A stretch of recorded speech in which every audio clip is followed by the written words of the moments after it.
Just taking a look at the papers from Mbappe, finally appearing, basically, finally getting those goals after 4 rounds in La Liga. Oh, he's arrived now, apparently. Took 4 games in La Liga, but he How is come you didn't bring Dan to translate?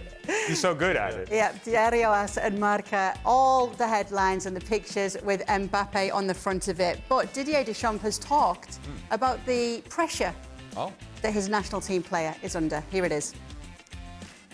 Il y a l'attente qui est vraiment très, très élevée. Mais Kylian veut ça aussi parce qu'il est exigeant envers lui-même, tout en n'étant pas aussi, c'est pas un robot, c'est pas un surhomme. Il a droit lui aussi d'avoir, il faut la capacité. Il a beaucoup de capacités, indépendamment de ce qu'il fait sur le terrain, à pouvoir absorber tout ce qui se passe sur le terrain et en dehors. Mais bon, ça peut comprendre que humainement, c'est une fatigue qui peut être importante aussi. Frank Leboeuf joining us now that Mbappe scored those goals in La Liga. Stewart Robson is still with us. Frank, everything's okay now because Mbappe scored. Yeah, it seems to be. Even if I don't agree with Didier Deschamps, first I just want to say that the translation is not really perfect, I would say. He said that Kylian Mbappe is not a robot, he's not a Superman. He never referred to the Marvel hero. He never said that he was a Superman, that he was a Superman. Nuances. But all right, nuances. another thing, yeah. I'm glad you blew that off, You right? have to be precise. You know, we don't talk randomly. We have to be precise. Frank, one second, Frank. If we're going to be precise, you should know that Superman is DC Comics and not Marvel, then. Just saying. Yeah. Well, okay. Well, whatever. Thank you for the precision. Company man.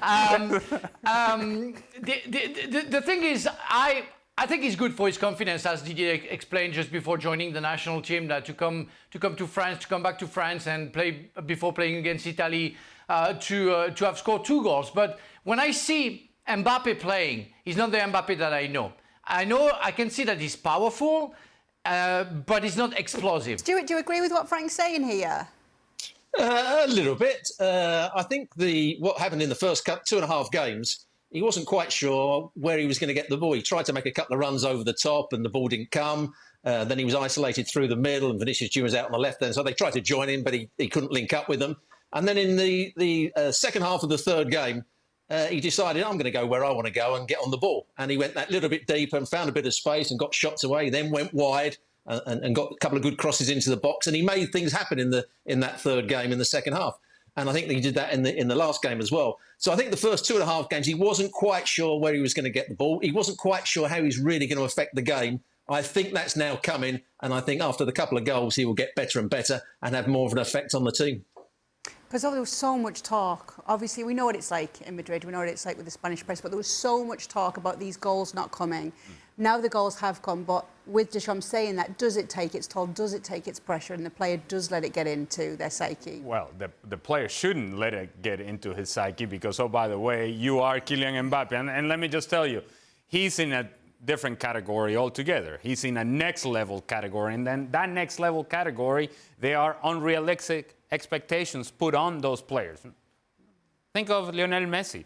With all the success that he had with Barcelona, and then he would go with Argentina, they wouldn't win a Copa America or they wouldn't win a World Cup because Higuaín misses a chance. Has nothing to do with Lionel Messi, and all the blame is on Lionel Messi. Look, that is just the standard. It's not right.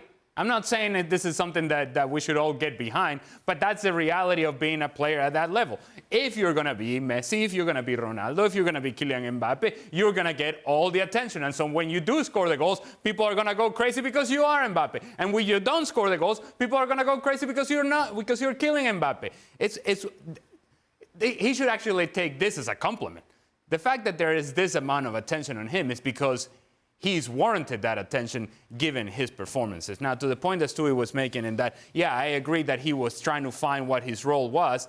And while I understand that sometimes he wants to come away from the box and goes wide, goes underneath, in the end, in the goals that he has scored, take away the penalty kick, the 2 goals that he has scored for Real Madrid are inside the 18-yard box. So while he can get sort of excited and distracted and have some fun touching the ball, around the 18-yard box. In the end, he's going to be most impactful for this team inside the 18-yard box because that's where they're going to find him and that's where he's going to score the goals.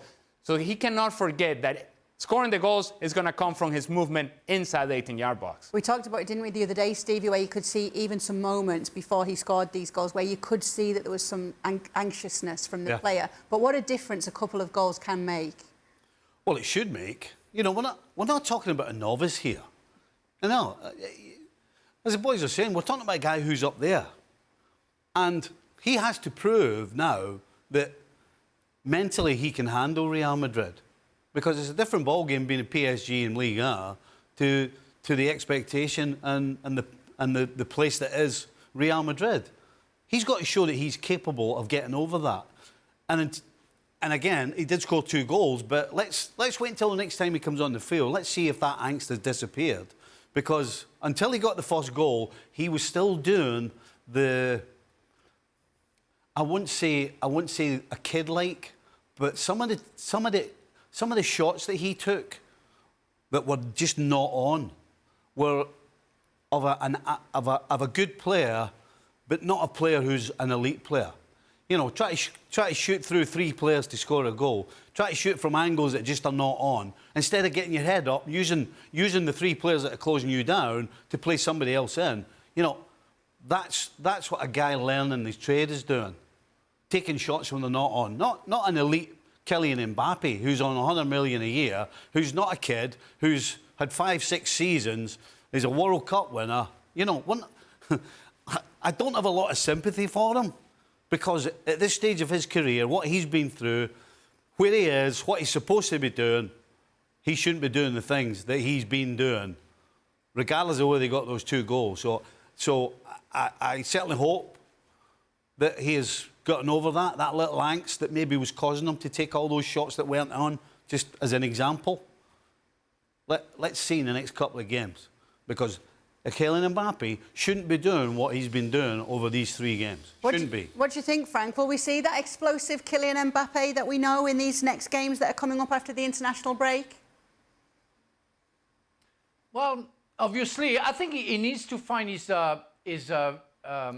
fitness yet. I think he's been working hard during the summer to get his fitness back, and maybe he was trying. And it's why I was talking about seeing him being powerful because he's natural but not explosive. That's something that you get throughout the games, and you get physically, you get easier physically, I would say. So obviously, you know, with the national team, and if he does well in those 2 games with France, maybe we'll come back with again even more confidence and more freedom in his head.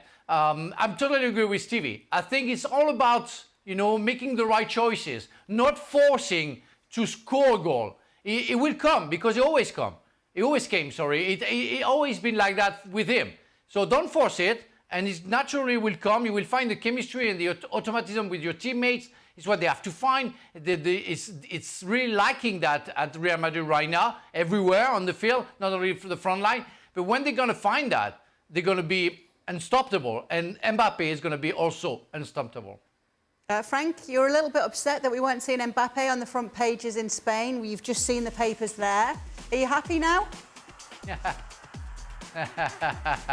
No. It was just from me being offended by, you know, something that I thought it was like kind of a conspiracy. That was stupid by myself, and I apologize to the press. Oh, nice. Okay. It's been a week of apologies here on ESPN An FC. apology to the press in general, to the whole world. All right, La Liga will be back after the international break, and we'll see if we get to see the explosive Mbappe that we're all hoping to see when Real Madrid are back in action against Real Sociedad on September 14th.